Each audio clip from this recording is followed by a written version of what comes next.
Vamos a ir con una comparativa entre el iPhone 13 Pro y el iPhone 14 Pro. Lo cierto es que llevo 3 días haciendo muchísimas fotos en muchas situaciones diferentes con todas las cámaras, probando todas las nuevas funciones que tiene el iPhone 14 Pro, el cual traeremos el análisis en unos días, y tengo bastantes cosas que decir de estos dos dispositivos. Pero antes vamos a hacer un pequeño corte y nos vamos a poner con el patrocinador de este vídeo, que es la marca de fundas Spigen.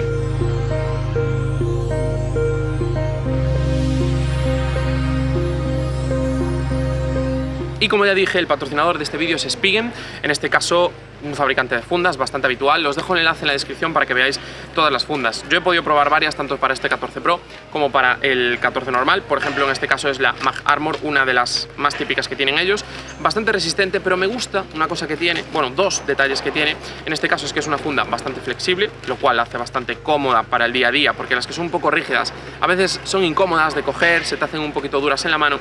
Y después que tenemos una cosa que ellos llaman el Mag Fit, que es como que tiene una especie de imán o una zona imantada, que lo que ayuda es a que el dispositivo no salga de la funda y no necesitamos en este caso una rebaba tan grande. Entonces, bueno, se hace un poquito más cómoda y sobre todo para los efectos, para hacer estos gestos laterales, se hace un poquito más llevadero, ¿vale? Que con otro tipo de fundas que se cierran un poco más, no tanto. Así que, fabricante de fundas, muy interesante. Tenéis varios enlaces en la descripción para que le podáis echar un vistazo a todas las opciones que tienen para el 14 y para el 14 Pro.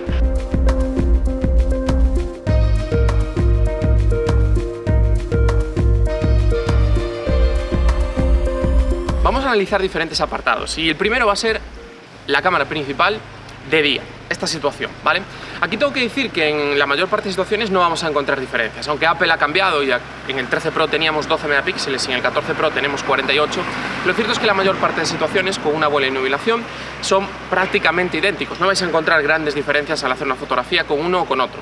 Lo cierto es que es algo que podíamos esperar, ¿no? Al final el 13 Pro ya tenía una muy buena cámara principal y ahí no iba a haber grandes diferencias. Hay algunos casos donde ya el rango dinámico es un poco más acusado, donde quizás a lo mejor podemos necesitar un poco más de detalle, donde el nuevo Photonic Engine, esa nueva función, ese avance del Deep Fusion, sí que nos da un poco más de detalle, sí que nos genera quizás unas imágenes un poco más naturales o que nos pueden gustar un poquito más. También hemos encontrado diferencias en un aspecto, y es que de manera general hay una diferencia de interpretación, ¿vale? Algunos colores cambian a veces en alguno de los dos dispositivos, el tono, la temperatura, eso suele ser ya más habitual, aunque sí que es cierto que, como todo viene de la misma marca, no hay grandes diferencias. No creo ni que una esté mejor ni que otra esté peor. De hecho, en algunos me gusta más el 13 Pro, en esta situación, por ejemplo, creo que queda más natural, pero sin embargo el 13 Pro tenía un problema con los atardeceres que quedaban muy rojos, y en el caso del 14 Pro creo que eso está un poquito más corregido. La siguiente cámara es el gran angular, y aquí también tenemos un pequeño cambio en el hardware.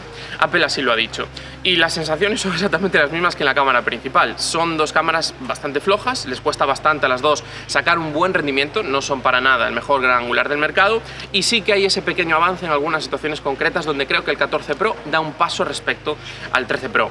Pero en la mayor parte de situaciones como esta no vamos a tener muchísimas diferencias. Hay unos pequeños detalles, por ejemplo, si hago una foto a este suelo que ves que es de piedra, en algunos casos sí que vamos a notar más detalle en el 14 Pro. Parece que Photonic Engine es capaz de dar ese extra de nitidez y no se ve tan artificial en algunas situaciones. No hay grandes diferencias, tenemos más o menos el mismo tipo de cámaras y nadie se va a sorprender. Y hay una cosa muy curiosa o muy interesante, y es que como tiene un sensor un poquito mejor, cuando nos vamos a situaciones complicadas, el 13 Pro activa el modo noche un poco antes que el 14 Pro, y ahí tengo que decir que a veces quedan mejor las fotografías en el 13 Pro con ese modo noche que con el 14 Pro. Y con la cámara principal, que no lo he comentado, también puede pasar, pero ya hablaremos después un poco más en detalle de lo que es el modo noche de estos dos dispositivos y os diremos algo más. Ahora vamos a pasar al zoom, y aquí tenemos que diferenciar varias cosas, ¿vale? Lo primero, los dos dispositivos tienen un óptico por 3 y después tenemos un por 2 que sale ahora en la aplicación del iPhone 14 Pro, que mucha gente dice que es óptico. Siendo sinceros, no es óptico, porque el sensor de 48 megapíxeles no está pensado para hacer fotografías en 12 megapíxeles, está pensado para, mediante pixel binning, hacer fotografías en 48. Lo que tenemos es un recorte de una resolución completa, pero no tenemos un zoom óptico, ¿vale? No utilizamos todo el sensor y eso evidentemente se nota. O sea, una fotografía en 2X se ve peor que una fotografía en 48 en 12 megapíxeles del sensor principal. Eso es algo que quería aclarar, que hay un poco de confusión. Hay gente que dice que tiene un zoom óptico, no es zoom óptico, es simplemente un recorte de un sensor.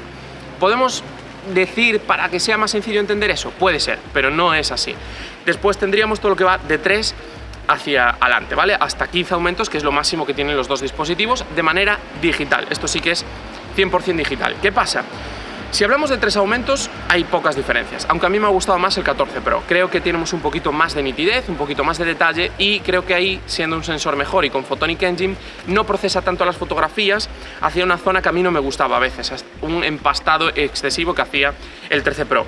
Si vamos entre 1 y 3 aumentos, como utilizamos el recorte del sensor que tiene más resolución, se ve muchísimo mejor, ¿vale? Hay muchísima diferencia, más detalle, tenemos un mejor rango dinámico porque estamos aprovechando una parte más grande del sensor o un mejor sensor, pero sí que es cierto que en algunas situaciones las diferencias no son muy grandes. Cuando hay muy poca luz, bueno, a veces la diferencia se nota menos, sobre todo lo que es interpretación, control de altas luces, aunque tenemos, eso sí, otra vez, muchísimo más detalle. Y cuando vamos de 3 hasta 15 aumentos, ahí lo cierto es que los dos se muestran bastante parecidos. No encontramos grandísimas diferencias entre uno y el otro. Lo que sí que hay es que su interpretación no tiene nada que ver. Por un lado, el 13 Pro limpia muchísimo la imagen, perdemos detalle, pero bueno, tenemos una imagen con menos ruido. Y por otro lado, el 14 Pro, quizás porque no necesita un filtro tan agresivo de limpieza, tenemos un poco de ruido. E incluso en cielos, por ejemplo, como este, muy liso, se vería, incluso de día, se ve un poco de ruido cuando hacemos un poco de zoom. Es cierto que la pantalla de los dos se ve mejor directamente del 14 Pro, y si lo vas a utilizar para subir a una red social o lo vas a utilizar para enviar a cualquier sitio y no vas a hacer mucho zoom, el 14 Pro se va a ver mejor. Pero cuando te acercas, ves ese ruido evidente. Las diferencias son cortas, aunque en cualquier situación, si quieres utilizar zoom, ya sea de 1 hasta 15, el 14 Pro en este caso es el ganador de esta comparativa. Y ahora vamos a hacer un pequeño inciso con el macro, ¿vale? Los dos dispositivos tienen el modo macro desde el gran angular cuando estamos utilizando la cámara principal. He hecho pocas pruebas, pero tengo que decir que sí, vuelve a ganar el 14 Pro. Ese sensor gran angular es un poquito mejor, con lo cual nos da un avance, así que en las situaciones más complicadas vamos a tener unas fotografías algo mejores en el 14 Pro. Ahora vamos a pasar a la cámara delantera, y aquí tenemos un gran cambio. En el iPhone 13 Pro teníamos una cámara sin enfoque automático, enfocaba al infinito, y en el 14 Pro tenemos una cámara con enfoque automático. Esto no va a ser ningún problema, ¿vale? El enfoque es rapidísimo y además lo que ganamos es nitidez, ¿vale? Yo no sé si es por ese tema del enfoque al infinito que no genera una gran nitidez en los rangos cercanos, ¿vale? Que sí que puede pasar, y en este caso al tener este enfoque también y un sensor un poquito mejor, lo que provocamos es que nos separamos un poquito más del fondo, y era algo que siempre decía con la cámara delantera del 13 Pro frente a sus rivales, y es que todo salía excesivamente enfocado o todo salía en el mismo plano. Ahora tenemos un avance, tenemos un cambio, y por fin hemos visto que tenemos un extra de nitidez, que era algo que faltaba siempre, además es un buen detalle, y en general tenemos unas muy buenas fotografías. Lo que es todo lo demás, interpretación de pieles, rango dinámico, colores, es todo muy parecido, y aquí sí que no vamos a tener grandes diferencias. Aún así, creo que ha sido un buen avance, ha sido un buen salto, y en algunas situaciones vamos a notar para bien esta nueva cámara delantera. Ahora vamos a hablar del modo noche, ¿no? De las fotografías nocturnas, uno de los puntos o una de las claves de todo el smartphone actual. De hecho, vamos a hacer un vídeo solo de fotografía y vídeo nocturno del iPhone 14 Pro, exactamente igual que hicimos el año pasado con el 13 Pro. Hay bastantes cosas que decir, y es que en general en la mayor parte de situaciones no he notado grandes cambios, ¿vale? Cuando ya empieza a activar el modo noche no hay grandes cambios. Ya dije antes que sí que es cierto que el 13 Pro lo activa un poco antes, exactamente igual que pasaba el año pasado con el 13 y el 13 Pro. Peores sensores necesitan antes ese extra de luz del modo noche, con lo cual en muchas situaciones van a ser fotografías muy parecidas, porque uno a lo mejor hace una fotografía de 2 segundos, el otro hace una fotografía de 1, y vamos a tener situaciones muy similares. Cuando nos vamos a modos extremos, cuando hay muy poquita luz y cuando activamos el modo Max, sí que se nota que los sensores que tiene el iPhone 14 Pro son un poco mejores o están un poquito más optimizados. Además también notamos el Photonic Engine tanto en la cámara principal como en el gran angular, como en el tele, como en la cámara delantera, que quizás es donde he encontrado más diferencias. Dicho esto, no hay un gran avance, sigue siendo malo donde era malo, que es en el gran angular, y sigue siendo solvente en las otras cámaras, más o menos un poco como estaba. Hay un pequeño paso, hay un pequeño avance, pero creo que muchos usuarios, en el 90% de los casos, no van a notar grandes diferencias. Y ahora vamos a hablar del vídeo, y vamos a hablar de muchas cosas, ¿vale? Vamos a hacer un pequeño repaso, un pequeño resumen de todas las novedades y de todos los cambios del iPhone 14 Pro, pero si queréis un vídeo específico sobre las diferencias de vídeo de estos dos dispositivos, me lo podéis dejar en comentarios. Lo primero es que más o menos tenemos los mismos modos de grabación. Las 4 cámaras graban 4K a 60 fotogramas por segundo, en los dos modelos Pros tenemos ProRes, mantenemos el modo cinemático, pero aquí ya viene el primer cambio, y es que este año el iPhone 14 Pro ya graba 4K, y no solo 4K, sino que además tenemos 24 fotogramas por segundo en 4K, cosa que el año pasado teníamos Full HD a 30, y fue una de mis quejas. ¿Por qué no 24 fotogramas, que es lo que habitualmente se usa en cine? Y además de eso, ¿por qué no 24 fotogramas, que son menos, entonces hay menos que procesar? Aquí en 4K tenemos 24 fotogramas.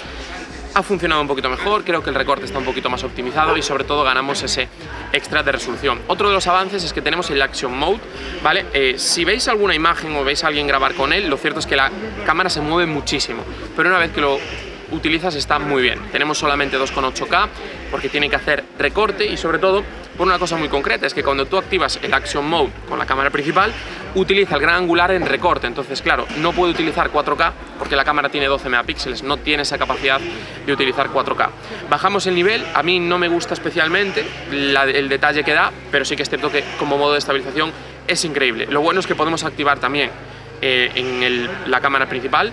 Sí que es cierto que cuando lo activamos en la cámara principal hacemos un recorte muy agresivo y quizás para algunas situaciones no funcione muy bien. Tengo que decir que las pruebas que he hecho del Action Mode son también muy buenas. Si queréis un vídeo específico solo del vídeo, no solo de las diferencias, también me lo podéis dejar en comentarios para hacer una prueba con todo, ¿vale? Exactamente igual a un vídeo que hice parecido el año pasado, fue algo rápido, también lo podemos hacer en este caso. Y por lo demás, cuando hablamos del vídeo, no hay grandes diferencias, ¿vale? He probado con todas las cámaras, he probado en todas las situaciones y no he notado un gran avance. Es cierto que parece que tenemos un poquito más de detalle en algunas situaciones, evidentemente se nota ese sensor de más resolución, utilizando todo el sensor, sí que se puede notar.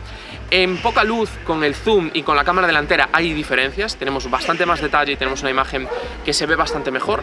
Tiene un poquito más de grano, un poco más de ruido, pero creo que es una imagen mucho más natural y se nota mucho menos procesada y son esos pequeños avances, esos pequeños cambios, en especial si utilizas estos dos modos del Action Mode y del modo cine, sí que va a haber grandes cambios. Y ahora vamos a hablar de una pequeña función que ya teníamos el año pasado en el 13 Pro, que de hecho ya viene de antes, que es son los modos ProRes, ¿vale? Tanto el ProRes RAW para foto como el ProRes normal para vídeo. En vídeo he hecho algunas pruebas, yo como tengo los dos iPhone de 128, solo puedo grabar Full HD a 30 y entre el año pasado y este no he notado grandes diferencias, ¿vale? Todo bastante similar, aunque tengo que decir que en general funciona muy bien. Creo que quizás me ha dado la impresión de que está un poquito más limpio. No sé si es por el tema de que tenemos mayor resolución en la cámara principal, que puede ser, pero no hay grandes avances. Y donde sí que he notado un gran cambio es en el Apple ProRes RAW de foto. Ahí es el nuevo sensor de 48 megapíxeles es donde sale de reducir, donde vemos toda esa potencia. Podemos hacer fotos en RAW de 48 megapíxeles, como siempre se ha podido hacer al máximo del sensor, es una de las cosas que tenía Apple, ¿no? En el RAW tiene todo el sentido del mundo, aprovechando todo el sensor. Y yo, lo cierto es que la experiencia que tenía era bastante mala, porque las fotografías de 12 megapíxeles del año pasado, del 13 Pro, estaban muy editadas, cuando las habías en algunas aplicaciones se veían fatal, ¿vale? Las cosas como son. Tenía una especie como de perfil instalado, si utilizabas ese perfil estaba muy bien, pero si no se veía muy mal.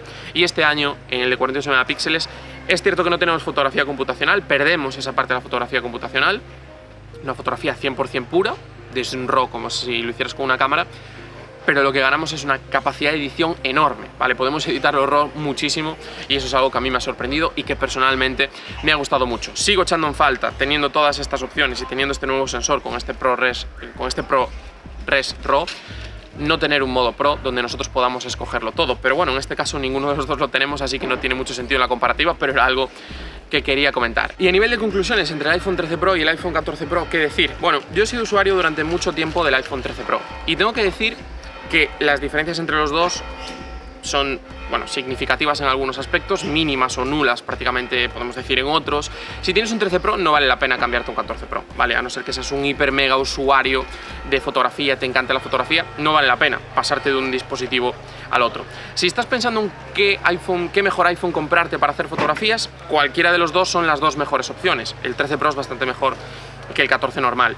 Y ahí, pues lo cierto es que depende un poco de la diferencia de precio. Si la diferencia son 100, 150 euros, incluso 200 euros, el 14 Pro, por otras cosas que tiene, un mejor procesador, la pantalla tiene un pico de brillo más alto, vamos a tener un año más de actualizaciones y las cámaras tienen esos pequeños avances, quizás vale la pena. Si la diferencia es un poco más grande, no vale la pena para nada, porque en el 90% de las fotografías el 13 Pro va a ser igual de bueno, va a ser una de las mejores opciones, vamos a tener el segundo mejor vídeo de todo el mercado después del 14 Pro, así que sigue siendo un dispositivo muy bueno para todos aquellos que os gusta hacer fotografía con smartphone. Ha dado un salto, ha mejorado puntos donde debía mejorar y lo cierto es que sigue siendo el mejor en algunos aspectos y donde ya era el mejor ha dado un salto y creo que ahora está muy por encima de la competencia en algunos puntos, como por ejemplo el vídeo con ese nuevo Action Mode y con el nuevo modo cine en 4K. Buen trabajo de Apple, en unos días os traeremos la review completa y también algunas otras comparativas con otros dispositivos para que sepáis cuál es el mejor teléfono fotográfico de este año 2022.